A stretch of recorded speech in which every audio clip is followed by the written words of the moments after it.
What's up, everybody? Welcome back to the channel. This is Legitical Response. We cover political news. We keep you up to date and keep you informed with everything that the government does. Now, we've been watching politics play out for a while now. We've been seeing the weaponization of the federal government against not only Donald Trump, but against the American people themselves. And it gets to a point where it's like, okay, at what point do we actually start fighting back?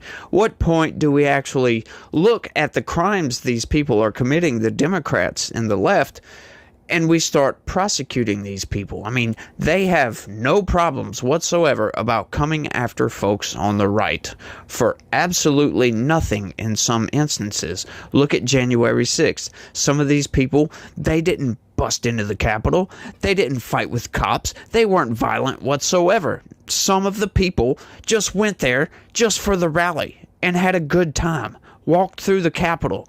Like I said, not violent whatsoever, but that didn't stop the weaponized DOJ and FBI from going after these people, arresting these people months after January 6th, putting them in holding cells for years in some instances. Some of these people spent years in jail, literally years in jail for nothing. For absolutely nothing. But we've seen this weaponization all over the damn place, and it's like you get to the point where you're seeing this and you're like, how come they're not fighting back? We're seeing crimes committed by people on the left constantly. Look at Hillary Clinton, for instance. How come she isn't sitting in jail? They refuse to go after Joe Biden because he's the president. But they investigated him, and they obviously were going to indict him because why else would they investigate? Was that just for show? I mean, what was that really about? But I came across this interesting news article I just wanted to share with you guys. Check this out, y'all. Republicans who see Trump conviction as politically motivated vow to indict the left. Yes, you love how they frame this. You like how they frame it in such a way to where they try to make you think that the Trump indictments weren't politically motivated.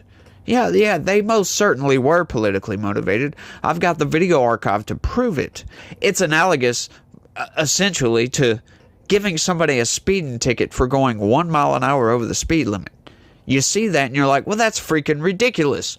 Technically, you broke the law, but it's such a ridiculous charge that you can't help but see with the timing, with everything that's going on around these cases, around these Trump indictments, everything we're seeing with it is timing, all seems politically motivated. They're trying to keep Donald Trump out of the White House. We always wonder what the shadow campaign is, right? Like I've postulated that question several times on this channel. What's the shadow campaign? Ever since I made that video about the shadow campaign, learning exactly what the Democrats did in 2020 to steal the election, to quote-unquote win the election. It wasn't about winning the argument. It wasn't about getting up there and making people believe that Joe Biden is the better choice for president, that he can do a better job. It was never about that. It was never about winning the argument. It was always about getting more pieces of paper, and they didn't care how they did it as long as it got done. They changed rules. They had lawyers in the background. Their words, behind the scenes, a conspiracy, changing rules, changing laws, getting activists to go to Democrats, to get Democrat voters to fill out their mail-in ballots and send those in. A very underhanded way of doing it. They had to change the laws and change the rules around elections to get it done. Yeah, that is called cheating, folks. You can't do that.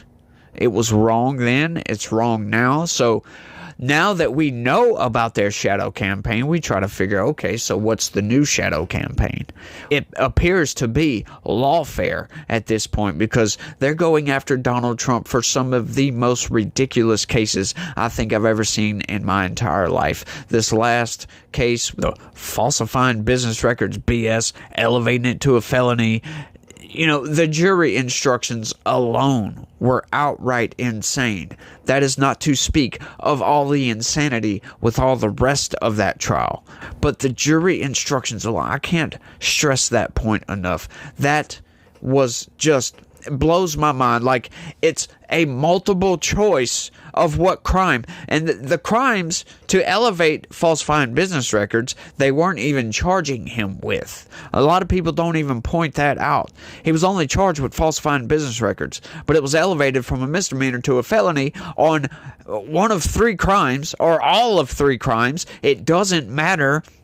So it's like they're not even charging him with those crimes. So is this even legit? Like, can you even do this? Is there precedent around this? No, there's not. I'll answer those questions for you. There is not precedent around this. You cannot do this, but because it's skewed, because the judge is conflicted, because of all these other extenuating circumstances, they were able to get away with it and taint the jury to have a predetermined outcome. We knew that they were going to find him guilty. It was outright ridiculous to think that they weren't going to find him guilty. And there's a lot of people out there, well, they're not going to put Trump in jail. Why the hell not?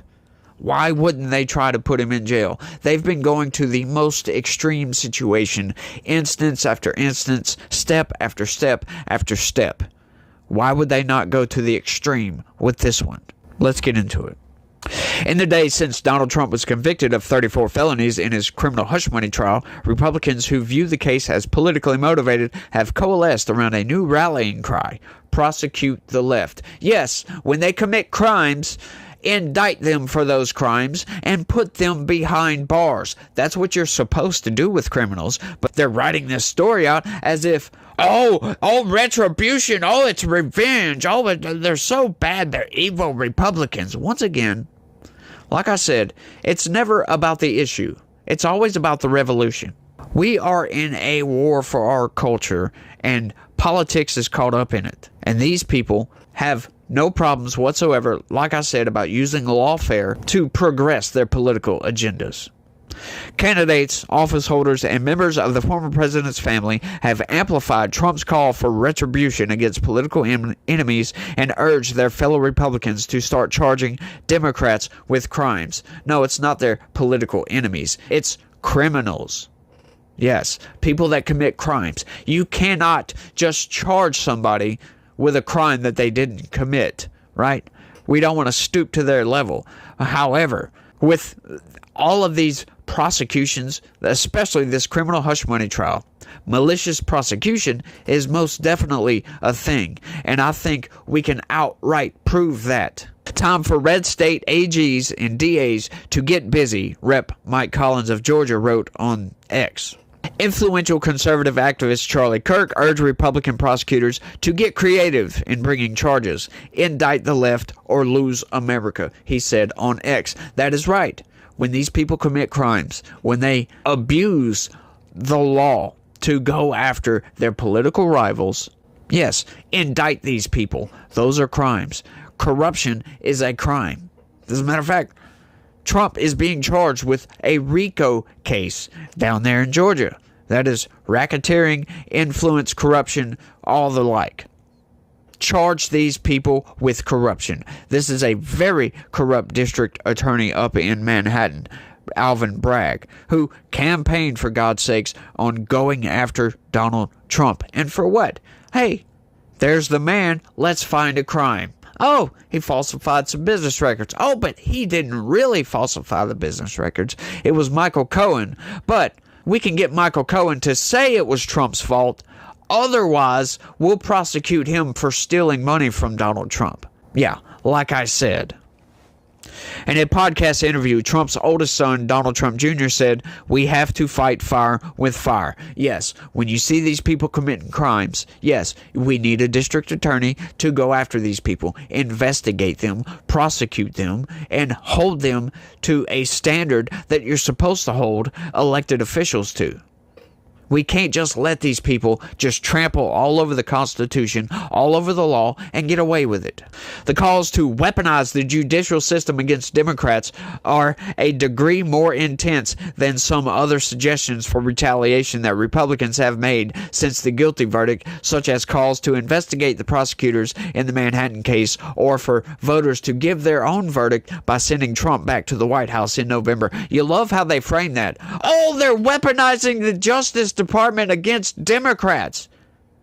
Well, hang on. The Democrats have absolutely weaponized the judicial system in its entirety against Republicans. So why not a tit for tat, right? Oh, we're not going to stoop to their level. That's what some of these people think. Oh, well, we're not going to do that. No, we don't want to charge Democrats. You need to go after these people. You can't just sit there and get punched in the face and punched in the face and punched in the face and just take it. Eventually, one of these people is going to punch you a little bit too hard, and guess what? It's going to kill you, or it's going to maim you for life. Like Charlie Kirk said, if we don't fight back, we will not have a country. It will be ruled by a democratically led authoritarian dictatorship. That's what it'll be. It's funny. They're using the fullest extent of the law, abusing the fullest extent of the law to go after Republicans. And I guess they think that Republicans aren't going to go back because they're not. They really need to. They represent a show of loyalty to Trump, who has spent months calling the cases against him a form of partisan election interference and referring to President Joe Biden's administration as evil and corrupt.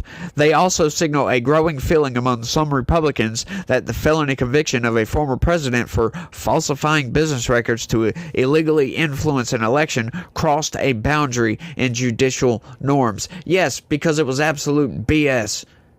He may have falsified the business records, right? Like, he didn't actually do it himself. And you could twist the law to say that. Sure, I'll give you that. That's where we got the 1 mile an hour over the speed limit thing. But as far as the election interference, that's outright BS. I've studied these cases to the fullest extent that I can. I'm not a lawyer, but everything I can see, there's a whole lot of logical inconsistencies in getting from falsifying a business record to election interference. I don't care what payments or whatever BS they try to throw up there. Oh, it was a catch and kill scheme and all this other stuff. None of that's illegal. None of it is illegal at all. Some people say, oh, well, it's morally wrong. What?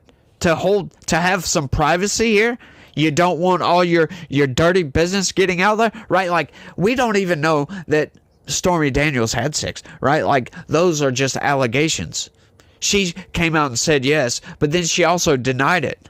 We don't know. She could have done that just for money. Once again, I postulated before that it could have been an extortion, because now we know that Michael Cohen actually stole $30,000, at least $30,000 from the Trump organization. How do we know this wasn't set up for them to extort Donald Trump for even more money?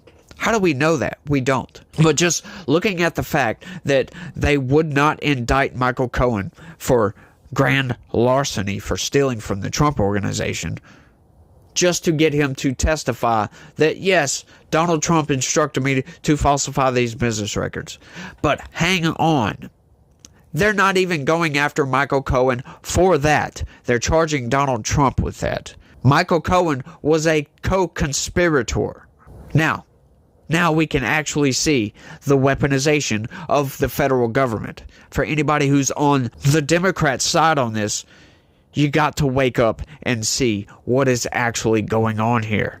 This is outright wrong, and we need to fight back. This is all a giant racket, if you ask me, and this corruption needs to be taken out from the top all the way down. What just happened today is a line we can't uncross, conservative talk show host Megyn Kelly said after Trump was found guilty. And these Democrats will rue the day they decided to use lawfare to stop a presidential candidate. I'm not talking about violence. I'm talking about tit for tat. In a post on X, Republican House candidate Brandon Gill of Texas lamented what he viewed as raw power rather than equally applied legal system in the charges being brought against Trump. Might makes right, he said. Republicans must wake up to the new reality and respond accordingly. The outcry comes as Trump and other Republicans have claimed without evidence that Biden and his administration were pulling the strings behind the New York trial. The case was led by a state-level prosecutor, Manhattan District Attorney Alvin Bragg. Well, you know what I have to say about that? Without evidence, huh? Attorney General, you've told us that it's a dangerous conspiracy theory to allege that the Department of Justice is communicating with these state and local prosecutions against Trump you can clear it all up for us right now. Will the Department of Justice provide to the committee all documents, all correspondence between the department and Alvin Bragg's office and Fonnie Willis's office and Letitia James's office? The offices you're referring to are independent offices of state. I get that. I get that. State. The question is whether or not you will provide all of your documents and correspondence. That's the question. I don't need a history lesson. Well, I'm going to say again, we do not control those offices. They make their own decisions. The question is whether you communicate with them, not whether you control them. Do you communicate with them, and will you provide those communications? If you make a request, we'll refer it to our Office of Legislative Affairs. But see, here's the thing. You come in here and you lodge this attack that it's a conspiracy theory, that there is coordinated lawfare against Trump. And then when we say, fine, just give us the documents, give us the correspondence, and then if it's a conspiracy theory, that will be evident. But when you say, well, we'll take your request, and then we'll sort of work it through the DOJ's accommodation process, then you're actually advancing the very dangerous conspiracy theory that you're concerned about. Now, you were a judge, once nominated the highest court in our country. When you were a judge, I'm just curious, did you ever make political donations to partisan candidates? No. No, and you didn't, because that would create the potential appearance of impropriety. I didn't, because there's a federal rule barring federal judges from making contributions. Right, but under that same theory of attacks on the judicial process, like, shouldn't someone be owed like a jury of their peers and a judge that's non-biased rather than getting a judge from your political opponent's donor file? I'm well aware that you're not asking a hypothetical. You're asking me to comment on a jury verdict in another jurisdiction which has to be respected. I won't comment on it. That case is still ongoing. The defendant Mr. Attorney General, I hadn't asked you about the verdict yet. We were getting there. I was talking about the judge. And so let me ask you this question about your time as a judge. Was there ever a time when you were a judge when you had a family member who was personally profiting off of the notoriety of a case that was before your court? Look, I'm going to say again, it's very clear you're asking me to comment on a case in another jurisdiction. No, wait, hold on, Mr. Attorney General. Did you ever have a family member profit off of the notoriety of any case that you sat over? Say again, you're asking yes or no? You're asking me to comment on a case currently. Well, it seems you're connecting the dots, Mr. Attorney General. I'm just asking you as to a general principle, but you are aware that Judge Merchan's daughter was profiting off of this prosecution. You are aware that that creates the appearance of impropriety. You know the very reason there's a federal rule against judges giving donations is because it is the very attack on the judicial process that we're concerned about. I'm sorry, I don't agree with anything you just said, but I'm not going to comment on it. Okay, so you won't comment on it, Mr. Attorney General, but you had no problem dispatching Matthew Colangelo. Who's Matthew Colangelo? That is false. I did not dispatch Matthew Colangelo. Matthew Colangelo became the Assistant Attorney General at the very beginning of the Biden administration. Without having been Senate confirmed, goes and gets this senior role at the DOJ, and then after, I believe it's Gupta replaces Colangelo, Colangelo makes this remarkable downstream career journey from the U.S. Department of Justice in Washington, D.C., and then pops up in Alvin Bragg's office to go get Trump. And you're saying that's just a career choice that was made that has nothing to do with the lawfare coordinated by the DOJ. I'm saying it's false. I did not dispatch Mr. Colangelo anywhere. Well, do you know how he ended up there?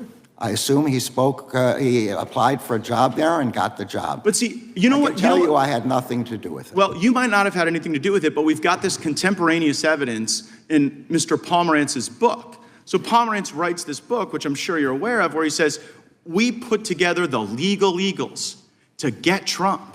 We got all these folks together and we assembled them for that purpose. And so when we on the Judiciary Committee think about attacks on the judicial process, our concern is that the facts and the law aren't being followed. A target is acquired, here, Trump, and then you assemble the legal talent from DOJ, Mr. Pomerantz, and you bring everybody in to get him. And meanwhile, the judge is making money on it. The judge is making money on it, or the judge's family is making money on it for stuff that you yourself wouldn't do. No one's going to buy this. No one's going to believe it. It's going to create great disruption. And I am saddened by it because, like you, I have given my life to the law. I care deeply about the law. And I think that the lawfare we've seen against President Trump will do great damage well beyond our time in public service. This is one reason why Matt Gaetz is one of my favorite congressmen. Yeah, don't pull no punches whatsoever. Just go after their throat. Of course, this is just putting it out there for the American people to see, for people like me to see. But what we need to do is there needs to be an investigation into this. Fully investigate these people. Indict them if you got to. If you find any correspondence between them, which we know there is because, like I covered in an earlier video, a damn prosecutor from the DOJ quit. He was third in line. Third under Merrick Garland. Quit the DOJ to go to Manhattan District Attorney's Office and work under Alvin Bragg to go after Donald Trump. Why would you do that? Why would you take a pay cut, a major demotion to do this? Yeah, there's something funny going on here. All the correspondence with Fani Willis back and forth. We know that Alvin Bragg has corresponded with the White House. Yeah, there's proof of all of this. And the Democrats are like, well, we're not involved. Yeah, you most definitely are involved. Why else would you wait almost 8 years to bring these charges? Yeah, that falsifying business records was from 2016, for God's sakes. They let the statute of limitations run out. Because the statute of limitations ran out, then they're like, oh, well, we need to up it to a felony. We'll just say election interference and give the jury a multiple choice quiz here to see which one they want to convict him on. And it don't matter. They don't all have to agree on which one it was. They just have to agree on it was one of these. This is outright insane, and Republicans need to do something about it. We need to stop sitting on our laurels, or they need to stop sitting on their laurels, because I'm not a Republican, but I am a conservative. They need to stop messing around and push back. Getting out there like what Matt Gaetz is doing, good. Do that. Do that a lot more. But we need action. We need more than just letting the people know. Letting the people know is the first step. It's a very good thing. But like I said, we need action. We need for these people to be held to account. Merrick Garland needs to be impeached. Alejandro Mayorkas needs to be impeached for violating federal law. Alejandro Mayorkas for the border, Merrick Garland for violating laws around oversight, refusing to give up audio tapes for a congressional investigation, outright refusing. Using all kinds of excuses in the freaking book to do it with. It's insane what the Biden administration is doing. And you still have people like, oh, well, Biden's way better than Trump. Is he? I would beg anybody and everybody who is still behind Biden, go through my video archive, right? Don't listen to my opinion whatsoever. Just tune me out. Just skip to the parts where I'm reading out the news, reading out the facts. And I can promise you, you will be horrified as to how rogue this administration is, how corrupt this administration is, how criminal this administration is, and Republicans ain't doing a damn thing about it. And it's high time they get off their ass and freaking do something about it. But I think I've rambled on for long enough on this one. I want y'all to let me know what y'all think about all this down in the comments section. Do y'all think that Merrick Garland sent Matthew Coangelo up to New York to go after Donald Trump? Yeah, I think we all know what's going on here, especially after we found out about the email from Joe Biden to Merrick Garland saying, yeah, go after Donald Trump, essentially. So we can all see exactly what's going on here, right? Whether you like Trump or not, because like I've told you guys before, I didn't want Trump around after January 6th. I was like, he pisses off these people too much. We need to chill out. We need to come back together. But once they started all these prosecutions, and I read into them and find out there ain't nothing there. Hang on. This is scary. We need to stop this, or we're going to lose our freaking country. These people are trying to take over the United States of America, a hostile takeover, if you will. They've already captured a lot of the institutions, and we need to push back and recapture some institutions, hold these people to account, throw them in jail if it's apt, of course, and push back and say, we will not be ruled by tyrannical government. Never. That's why we have the Second Amendment. But like I said, that's all I got for this one, y'all. I want to thank everybody for watching, and y'all try to have a good day and stay legitical. Peace.